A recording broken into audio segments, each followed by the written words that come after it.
Jean Tolentino. Aabot daw sa humigit kumulang 100 piraso ang kanyang mga bra. My mom started that collection also since I was young kasi lagi niya ako binibilan ng iba't ibang klaseng mga branded na mga underwear, mga bra.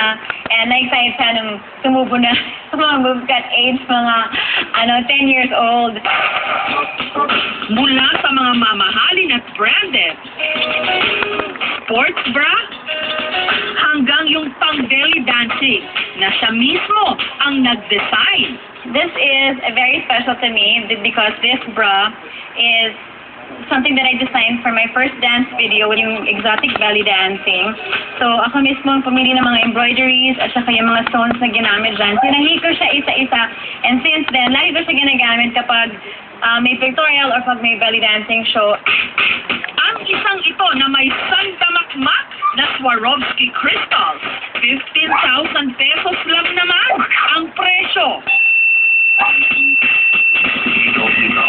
At dahil mahilig siyang sumayaw, ang ilan sa kanyang koleksyon, inspired daw ni na Madonna at J-Lo. Importante sa akin na maganda yung support. Yun yung pinaka-concern ko all the time. Kailangan confident ako, secure, syempre feeling feminine at